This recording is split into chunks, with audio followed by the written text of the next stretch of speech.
Welcome to New England Hyperbaric Oxygen Therapy. We're going to go over some of the mechanisms of hyperbaric oxygen today, and we have a slideshow with some pictures to help us in that process. So here, what we're pointing out is that hyperbaric oxygen therapy is elevated oxygen plus elevated pressure.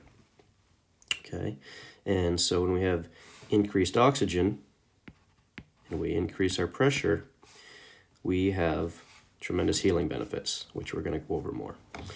Here is showing some imaging that shows the increases in blood flow after hyperbaric oxygen therapy, one session. And you can see the increases in red and yellow and green, but especially red, that really increase circulation. Circulation gets more oxygen, gets more nutrients, gets more metabolism of our brain cells, which we can infer creates neuroplasticity. Here's just another picture of hyperbaric oxygen. This is one of the milder chambers, which are very safe, have really no side effects per se. The only side effects that people have sometimes are in the inner ear and within your inner ear, inside your tympanic membrane or your eardrum.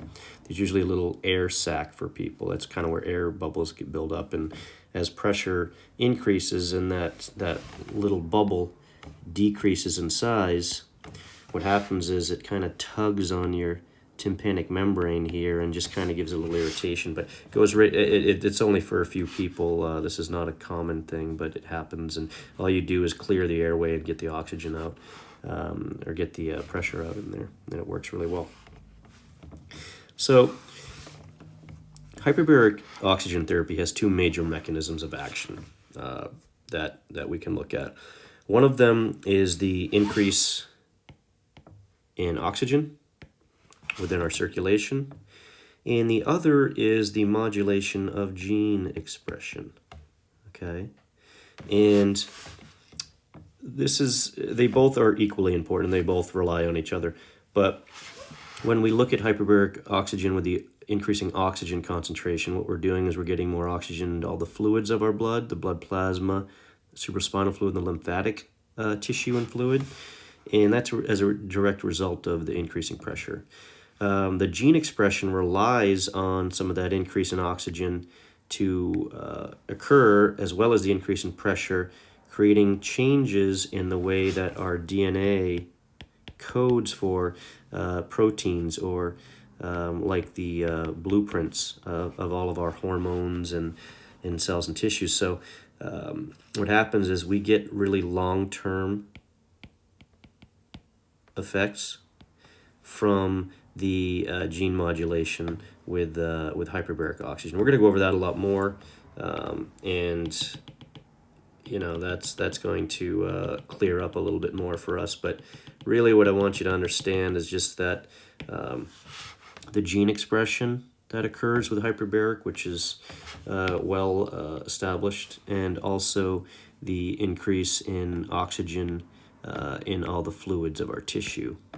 And we're going to talk about why that's important in just a minute. So what I want to talk about is just a little bit of normal physiology. I know this is probably everybody understands this, but it's just important. I'm not going to read this whole thing, but essentially, when we look at how we get oxygen into to an organ or cell or tissue, we have to first breathe it in, right? So it comes in to the lungs, and then it goes into these little air sacs called alveoli, but just think about them as an air sac. That's all they are, sac of air. And what they do is oxygen, as it's in here, it then crosses this little membrane and attaches to our red blood cells. Remember, these are little dots or oxygen molecules, so we're attaching them to the red blood cells. Each red blood cell can carry over 1 billion oxygen molecules, which is quite incredible. But that tells you how small oxygen molecules are. And so normally we need these red blood cells to carry oxygen to our tissues. So in our organs and cells, and I say tissues, I mean every cell in our body, essentially. So without, and we need good circulation for that, and we need plenty of red blood cells. Plenty of red blood cells. But we only have so many red blood cells, okay? So we do have a maximum amount of red blood cells. And that maximum amount is called our carrying capacity. And that carrying capacity, which is right up here, if you read that, is determined by red blood cell levels, as we said, and their binding ability. And most of us are at maximum. If we have normal lungs, we're breathing in. If you've ever had a little pulse ox, which is what they put on your finger when you go to the doctors, and it says like 97, 98, 99, 100%, whatever. That really is looking at how many hemoglobin sites are bound by oxygen on red blood cells. What that means is if you're in the 97 to 100%, you're pretty much maxed out. Normal is like 95 to 99, I believe. So we have plenty of air left over in our lungs. So we're not really using all of the oxygen that we breathe in. That's why we can resuscitate somebody, okay? So if we can give somebody CPR, we can get more oxygen in their system because we still have oxygen left over in our lungs. So in our lungs, these are our lungs, we still have about 75% of the oxygen we breathed in left over. So there's a lot of extra oxygen that is wasted, would be a strong word, but we're going to use the word wasted or not utilized, would probably be a better way to say it.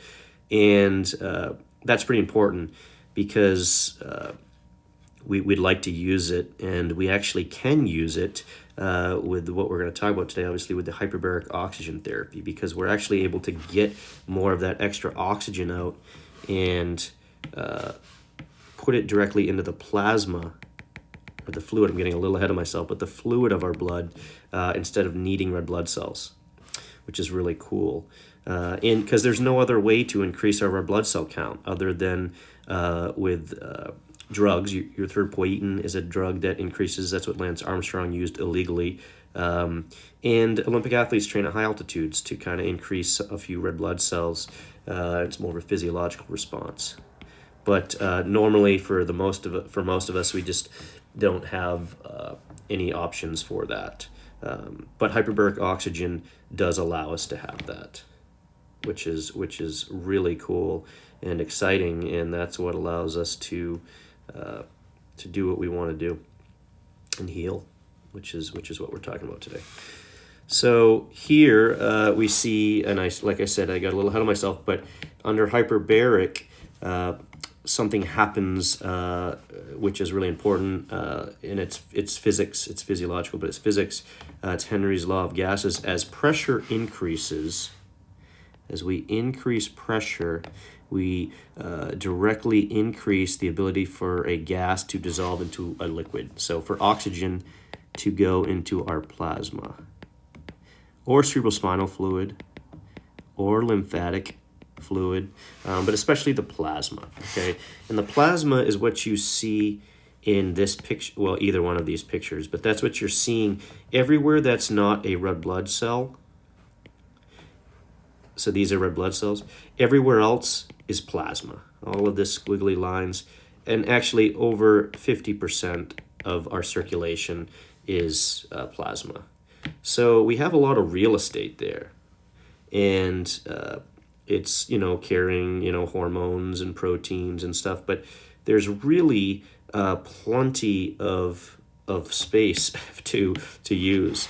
So when we get into that hyperbaric chamber and we increase the pressure, it goes from normal, which is over here, to this, which is getting, and it actually is much more concentrated even than that, probably, but it increases our percentage of oxygen up to 1,200% with the really deeper, strong pressure chambers, which we don't use in my office. That's more of a hospital grade, but it's not something you need for most conditions unless you're, lost all your blood, or you're just had a heart attack, or all of these things, which are going to be in a hospital anyway.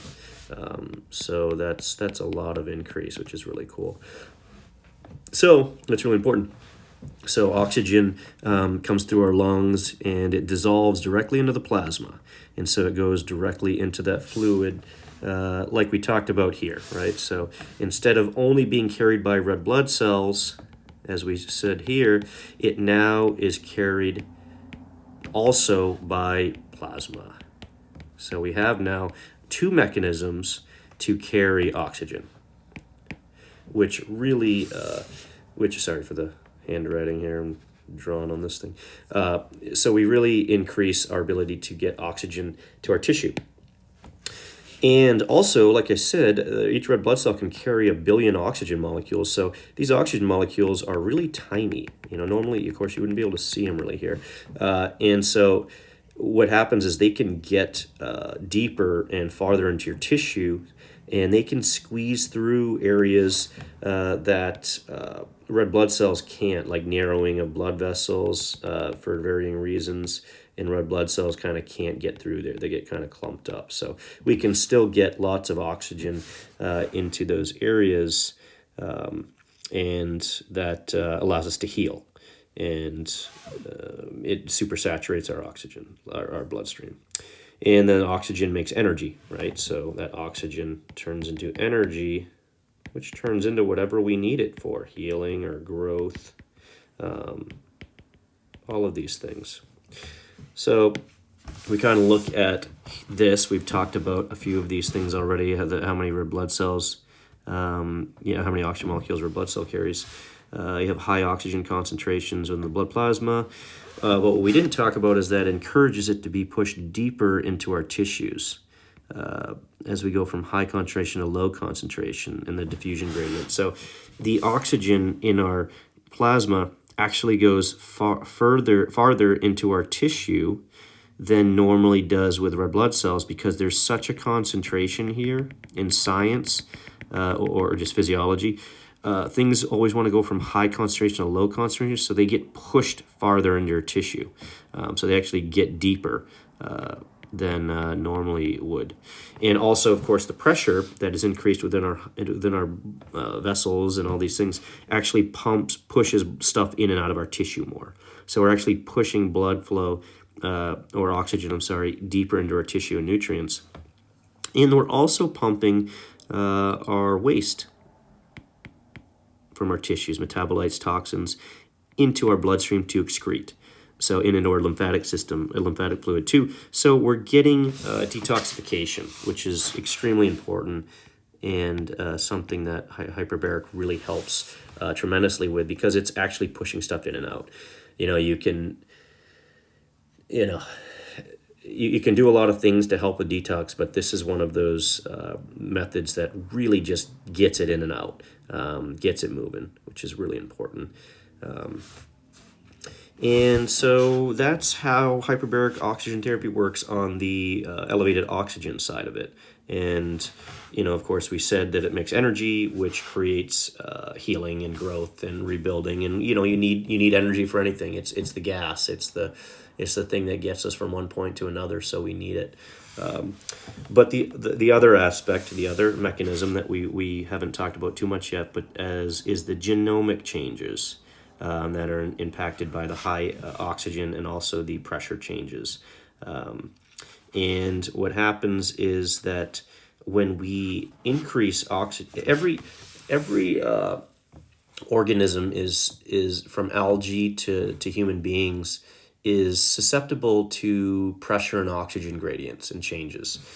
We see it with people who have migraines or headaches when a storm rolls through and pressure decreases, and then a high pressure system comes in and changes, and it really affects people in ways. But a higher pressure actually is very favorable, as it turns on or flips on gene signaling that actually promotes growth factors, which are hormones that are necessary for regeneration and healing. And it actually suppresses, and it activates anti-inflammatory, genomic responses, and it suppresses inflammation and programs cell death, and turns off the gene expression for those guys. So let's look at another picture here and talk about a little bit more about that. But what we're looking at is that hyperbaric affects DNA, and so this is the longer. It's a longer acting mechanism. So we're elevated oxygen. Once we get out of the chamber, it lasts for another 30 to 60 minutes. Depends on a lot of things maybe, but the improvement in our genetic expression really lasts like a day or more. So it gives a lot of time for things to heal. I'm sorry, guys. It's really hard to write cleanly on this thing. It lasts a day or more, and that's really how we are seeing that. The treatment of wounds and things is through the modulating of genes. Obviously, the elevated oxygen, all those things are major parts of it, but this is just as important or more important as that. It's a little harder to kind of understand if you don't have a science background, but if you can understand that the hyperbaric tells our DNA to release certain signals that make proteins and hormones, as they are hormones that we need to stimulate growth. Okay, and it also results in stimulation of these anti-inflammatory genes and producing hormones that help with that, and pro-inflammatory, and suppresses the things that would cause inflammation and cell death. So we're really increasing the growth and health and reducing inflammation while actually. So we're telling things to do that. We're also suppressing the things that would say the opposite and increase inflammation. So we've identified over 8,101 genes, or exactly 8,101 genes that respond to pressure and oxygen. And like we said, that goes on for a day or more. And we talked about, everything does this. And each one of these, we have 8,101 genes in every cell in our body. So every cell is susceptible to these changes. Excuse me. So we have in every cell the potential to stimulate the growth, inflammation, and the DNA through DNA, as well as reducing inflammation every time we go into the chamber. And what we've understood is that when we do the longer protocols, 40 plus visits, and that can be more for some people, and these types of things. But when we have those longer protocols, that's when we get more of the genetic expression changes. So that's when we get more DNA affected. So that's why we like these longer protocols, versus, if you want to make some quick changes, you certainly can. We see it all the time with people. But the longer protocols will really work on the genetic coding in hormones. And here we just explain what a hormone is here, chemical messengers that stimulate growth and development, among other aspects, right? So one of the really cool examples of this is through new blood vessel formation that you can see here that's happening. With hyperbaric, I'm getting a little ahead of myself again, but let's go here. So hyperbaric stimulates new blood vessel growth, and it does this through those genetic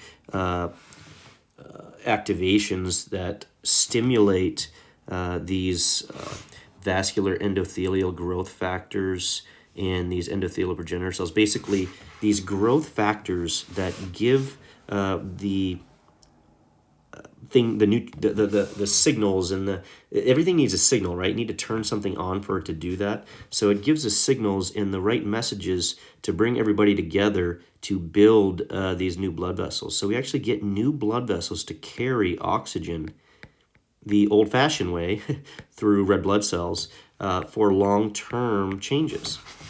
And so we get, let's say you have an occlusion or some problem where you have inflammation that's blocking. We're actually going to build a stronger reservoir and supply of oxygen through hyperbaric over the long term. Now, we need to do these longer protocols to create this, but it results in the healing and maintenance of this. So not only do we maintain what we already had, we now have extra blood vessels, which to me is remarkable, and it should be to you. But it provides all these necessary pieces of the puzzle that really result in long-term tremendous changes, as well as short-term, obviously. When you increase blood flow, we're already increasing oxygen and the things we need, but now we're building these other bridges to bring in everything we need. So that's that, which is really cool. And here you can see that it's just a picture that shows a little bit about the laws that create this oxygen scenario. So we want those genetic changes in the cell, but we still need the increased oxygen to help with that too. So we have to get this oxygen to the body, to all the cells, and we do that by getting it in all the fluids and in high concentration. So you can see here oxygen is throughout all these fluids in our body, not just carried by red blood cells anymore, but it's everywhere, and it's going all throughout our body. We only have so much blood flow, okay? We only have about 5.5 liters of oxygen, and it can't be everywhere at once.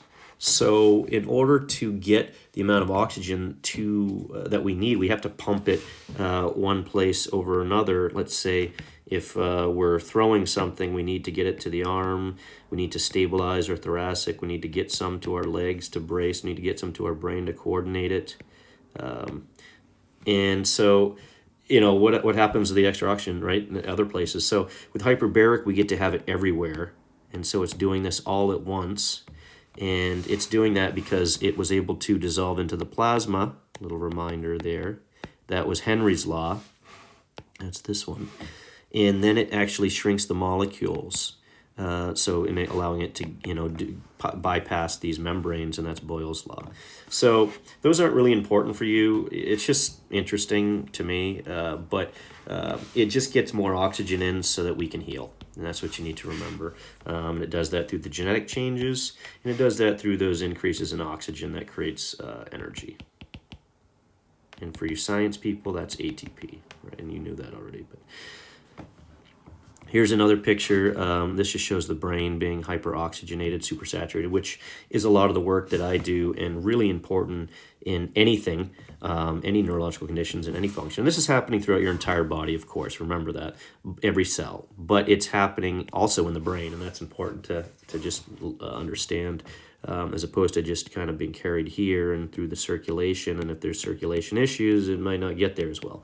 But here, it doesn't matter if you have circulation issues or whatever. And if you do have circulation issues, guess what? It's not going to last very long, because you're going to get these new blood vessels growing that are going to branch out and cover the span of the brain better over the long term through that vascular endothelial growth factors and those progenitor cells. So that's really important. And oxygen is what we use to make create energy for our brain cells or our neurons to grow and heal and create what we call neuroplasticity, which is the reorganization and growth of synapses and connections between brain cells. So basically, everything's connected in the brain. And so the more oxygen we have, the more highly connected these are.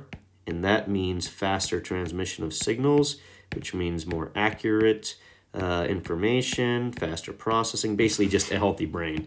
the more synapses you have, the better your brain's going to function. And that's just the way it goes, and that's called neuroplasticity. So you can look that up if you want, but it's really cool. It's really cool because it's how we do anything, create any kind of new neural networks in the brain.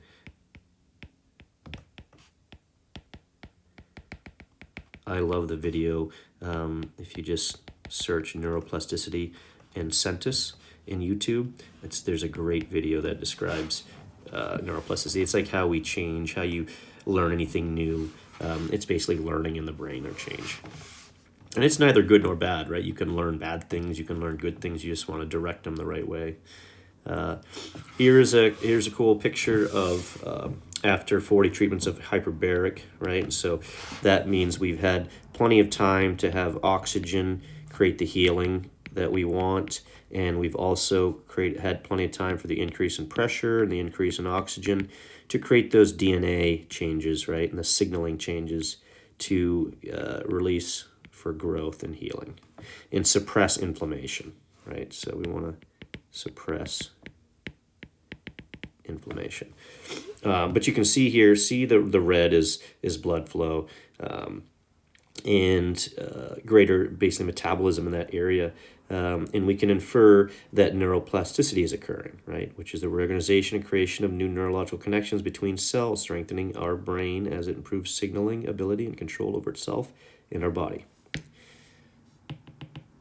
Let's just take that away so you can read it.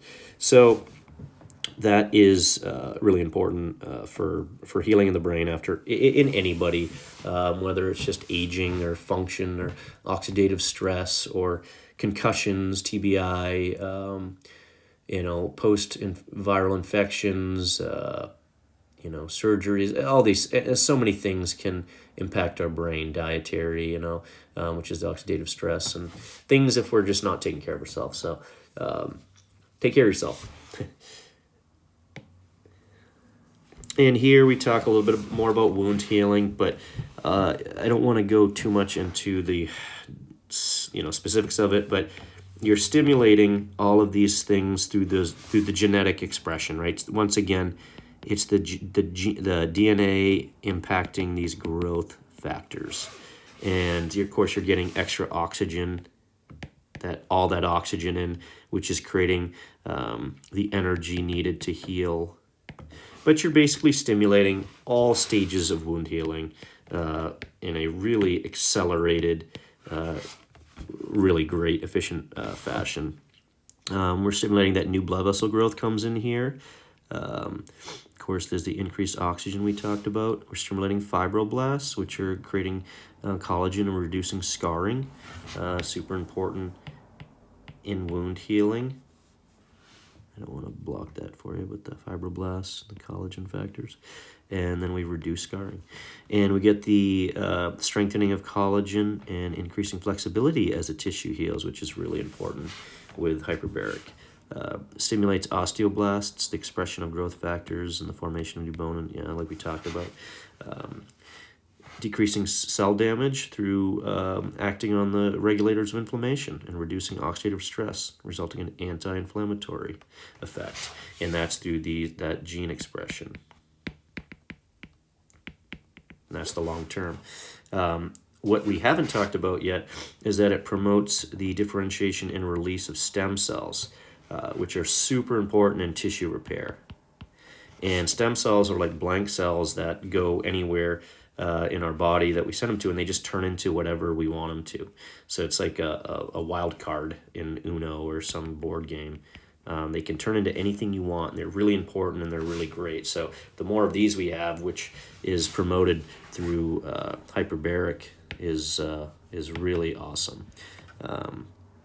And we talk here. This just kind of goes over the gene expression a little bit, and these are people who've had difficulty with healing wounds, any wound really. If I had any wound, I would want to get in the hyperbaric chamber. It doesn't matter if it's difficult or what it is, but people have difficult healing wounds, post-surgical, any injury, like I said, brain injury, concussion especially, dental procedures, fractures, muscle and joint injury, disc herniation. And I've seen all of these do much better after hyperbaric. I use this one a lot. So this one is really tremendous in how brain injury and concussions can be healed much better through hyperbaric, decreasing neuroinflammation, increasing the growth factors, especially the trophic factors we talk about with that. So trophic factors, I don't have a lot of, well, actually, you know what? We're going to go into that next, so I do have a slide for that. But trophic factors are like helper cells that basically guide your and help your neurons connect to one another. That's what we talked about with that neuroplasticity. So it basically they stimulate and they promote neuroplasticity, which is right here. And so, great, I have some stuff on trophic factors there. So that's where that gene modulation comes in. And these are helper molecules that allow a neuron to develop and maintain its connections with its neighbors. Without trophic factors, a brain cell may die. And so after concussion, this is really important. Hyperbaric allows us to have brain perfusion, right? So oxygen perfusion to the brain, blood flow essentially, in neuroprotection by improving blood flow due to neovascularization, increased brain oxygenation. This decreases swelling, which is what edema is, and reduces chronic neuroinflammation through gene expression changes. We talked about the stem cell release. That's also important in the brain. It's important everywhere, and that's important in those neural connections.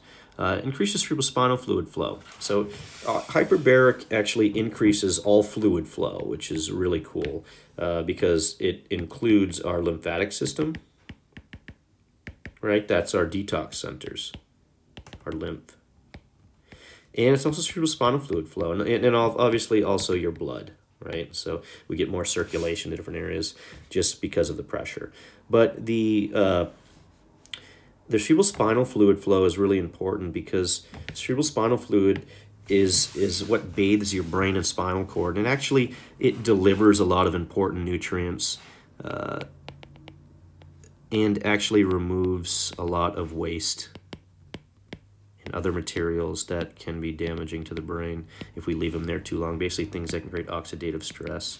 But we see this stuff. There's starting to be studies on more so on Alzheimer's, dementia type cases and Parkinson's and these types of things where we think with Alzheimer's and dementia that this type of cerebrospinal fluid removal is or something's not removing those waste materials and they're building up, whether it's heavy metals or in those cases it's amyloid plaques, beta amyloid plaques in the brain. So that's a different topic, but anyway, we really want that CSF flow going, and we want as much circulation to the brain as possible, so these neurons can be protected. That's the neuroprotective type mechanism we talked about.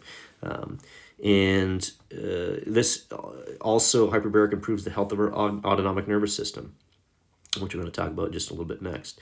And so that regulates how much blood flow goes to our brain at any given time. Like we talked about a little bit earlier, we only have so much blood flow, and it can't be everywhere at once, and our brain can't have it all. So we want as much oxygen as we can in that blood flow system to stimulate neurons. And there's also this concept of hyperoxia and hypoxia, kind of this dichotomy here where, when we decrease oxygen to neurons, it actually increases their release of the growth factors and the trophic factors and the things they need to be healthy, because it's protective, right? It's trying to protect itself. But what we find is that with the hyperoxia, or the supersaturated oxygen levels with hyperbaric, it's doing that same thing, which is really interesting. So now we're, with Dr. Schur, who's somebody that works with me, who's a medical doctor, who's a really fantastic and intelligent man and expert in this area. He's working with different mechanisms of reducing pressure and increasing it in different aspects to see if we can maximize, even further this type of stuff. Dr. Harch is doing that, who's a researcher in hyperbaric, really, really fantastic for the field. But yeah, and so here is the autonomic nervous system piece. This one is actually really important It's not something that a lot of people, I think, really understand. But if you can understand that it's like that fight or flight system, and it's also this relaxation digestion system. And what happens is it's a balance between the two. So these guys really want to be balanced. And when they're out of balance, like this, usually it goes that way, right? So sympathetics, our fight or flight system actually goes a lot higher. And we get easily triggered. We're stressed out. We're not getting as good a blood flow to the brain, and different areas. And we're stressed, we're anxious, we're nervous, we're not sleeping well, whatever it might be. But the autonomic nervous system, when it's balanced, promotes really calm and peaceful, and we're digesting well, we're doing all these things really well. You need the sympathetic nervous system. It's really important, but you just don't want it to be unregulated. And so what happens is the hyperbaric balances this system really well. And it does it by kind of exercising this system and strengthening it over time with through blood vessels, because that's what the autonomic nervous system controls the most of, is our vasculature, our blood flow. And it controls how we constrict our blood vessels and dilate them. So if you're people with cold feet and hands, if you've ever been nervous and your hands get cold or feet get cold or whatever, you just don't have good blood flow issues. This is this autonomic nervous system. And we have to have this thing working well, because like we said, we only have so much blood flow to get where we need it to. And when you're with your brain, you want it there fast. And when this nervous system becomes unhealthy, what we see with people is we see brain fog, we see brain fatigue, really, quite quickly. We see processing. We see emotional changes. People are more triggered, and they're just maybe irritable. They're not sleeping well. All of these things that actually we find improve super well with hyperbaric, and it has a lot to do with this system. But once again, we're exercising this system, and we're also healing the brain. So here's a few. Lightheaded and dizzy is a big one with the autonomics. If you stand up fast and you get lightheaded or dizzy, and this happens to you a lot, it's probably the autonomic nervous system, and that's something that could benefit. Not everybody who has problems with the autonomic nervous system have that symptom, but that's kind of, it's your system isn't doing very well if that's happening. So we want to really want to take a look at that and treat that, really. People with migraines, concussions, TBI, those long COVID, long haulers, those are people that have a lot of problems with this system. But really, like, some of the things that I find the most commonly is the brain fog, the dizziness, lightheadedness, when you stand up too fast, or just in general, and the brain fatigue. And then these other things are a little more subtle, but they're there too. And if you're really looking for them, you'll find them probably. But hyperbaric really helps with this one. It's one of my favorite parts of hyperbaric because of the work that I do with concussions and brain injury and migraines. This is the stem cells. We talked about the stem cells. They're blank cells. They can turn into anything we want. My best example, like I said, is the wild card in Uno, or any kind of wild card in a card game that you can turn into anything you want. So it's a pretty nice card to have in your pocket.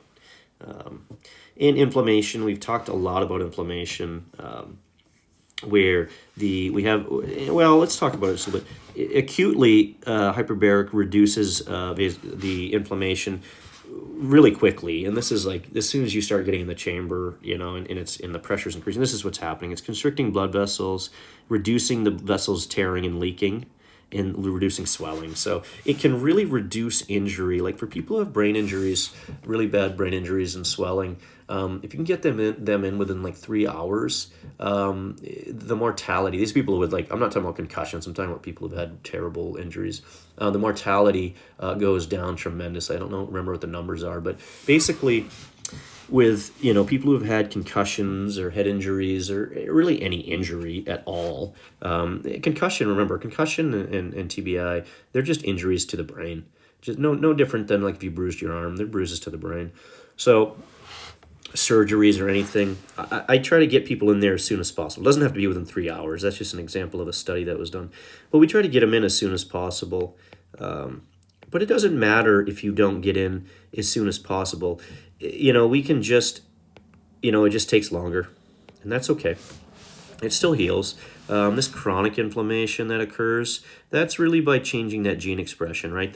Remember we talked about the genes, the DNA, and they get flipped on. We flip on the genes that promote the good growth factors, and we in the anti-inflammatory, and then suppress inflammation. So not only do we turn on anti-inflammatory, but we suppress pro-inflammatory. So we kind of do it on both ends, which really reduces inflammation, and it's super important. And the neuroinflammation, chronic inflammation associated with neuroinflammation. This is something we see after brain injuries, concussions, infections, toxins, and autoimmune type injury. We work with a lot of patients with MS and other types of autoimmune type aspects that work really well. And lastly, I just touch on the anti-aging. This is something that people ask me about a lot. There's a lot of things I could talk about, but I've already talked a lot about a lot of aspects of this. But really, my goal is to get you to understand what's going on. So with anti-aging, what we saw was telomeres lengthened. And telomeres are really important. They're the science of it is that the tandem nucleotide repeats at the end of each chromosome. Basically, they maintain the genomic stability. Basically, as they shorten as we age. So as we age, they shorten. What we noticed with these is with hyperbaric, they lengthened. So that's why they're calling it this anti-aging piece. They're actually seeing that, gosh, if we can actually make our cells healthier, then, and reduce and increase the length of these things, can we live longer? Or at least live healthier, live better, which is really neat. And there's a study here if you want to read more about it. It's just down here. But they also reduced senescent cells, which is really cool. These are cells that they're kind of in this stage of arrest, where it can be caused by the tumor shortening, but other things too, just age related and oxidative stress and whatever else. But the accumulation of these is associated with not so good stuff like cancer and dementia and those types of things, and so is the decrease in the telomere length associated with that. So we really want longer telomeres and shorter and less senescent cells, and that's what hyperbaric was able to show us that it accomplished through this study. So it's really neat. There's a lot more to come here in studies, but we're really working on things that can be helpful. It's important to understand there's a lot more research that is being done, needs to be done, but the cool thing is that we're doing it now, and it's coming on as a major role in healthcare as we move forward, and it's really exciting. And we're going to be working with what doses work best for certain things. For instance, the chambers that we use are in the 1.3 to 1.5 atmosphere range, and they are the best for neurological conditions. And so that's been shown thus far. But we get tremendous results with concussion and brain injury patients. We also get amazing results with any wound injury, because like I said, that's just the case. But they're very safe, and they're very effective. Now, you do have to do it a lot to get the most benefit, but you can get a lot of benefit from doing it once, and that's the thing. So it just really depends on your condition and what your goals are, and that's something that I talk about with a lot of our patients. And yeah, so that's what we have. And if you want more information, just check out New England Hyperbaric Oxygen. I'd be happy to help. Hope you enjoyed it and didn't put you to sleep. Thank you.